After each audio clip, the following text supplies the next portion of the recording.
Pebbles நேயர்களுக்கு விநாயகர் சதுர்த்தி நல்வாழ்த்துக்கள். நம்ம இன்னைக்கு காரக்கொழுக்கட்டை செய்ய போகிறோம். அதுக்கு பேனில் 2 டேபிள் ஸ்பூன் அளவுக்கு எண்ணெய் விட்டுக்கலாம்.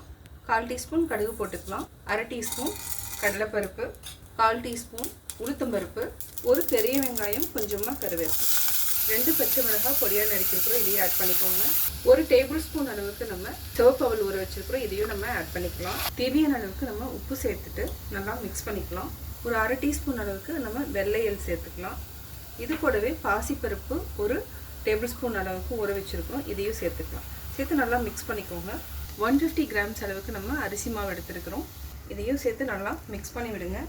தண்ணி தேவைன்னா நம்ம கொஞ்சம் கொஞ்சமாக ஆட் பண்ணிக்கலாம். 3 டேபிள் ஸ்பூன் அளவுக்கு தேங்காய் சேர்த்துக்கலாம். தேங்காய் சேர்த்துட்டு நல்லா மிக்ஸ் பண்ணி விடுங்க. இப்போ நம்ம கொஞ்சம் கொஞ்சமாக தண்ணி ஆட் பண்ணிக்கலாம். உங்களுக்கு தேவைன்னா உப்பு பத்தலை அப்படின்னா கொஞ்சமாக தண்ணியிலேயே கரைச்சி ஆட் பண்ணிக்கோங்க. இல்லைன்னா உப்பு அங்கங்கே கட்டி பிடிச்சிரும். இப்போ நம்ம தொட்டுப்பாக்கில் கொஞ்சம் சூடு இருக்குது.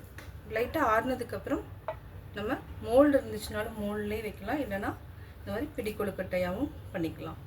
மோதகத்தினோட மோல்டு எடுத்துக்கலாம். கொஞ்சமாக ஒரு ட்ராப் எண்ணெய் விட்டுக்கோங்க. மூணுலேயுமே இன்னும் ஒட்டாமல் வர்றதுக்காக சேர்த்திக்கலாம்.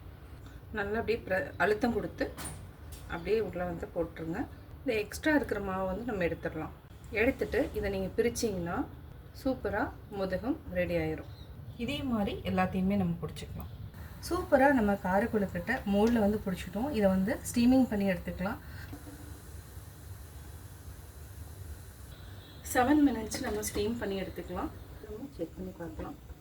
பாருங்கள், சூப்பராக காரக்கொழுக்கட்டை ரெடி ஆயிடுச்சு. இப்போ நம்ம எடுத்துக்கலாம். சூப்பரான சுவையான விநாயகர் சதுர்த்திக்கு காரக்கொழுக்கட்டை ரெடி ஆயிடுச்சு. இதே மாதிரி நீங்கள் விநாயகர் சதுர்த்தி அன்னைக்கு ட்ரை பண்ணி பார்த்துட்டு உங்களுடைய கமெண்ட்ஸை பதிவு பண்ணுங்கள்.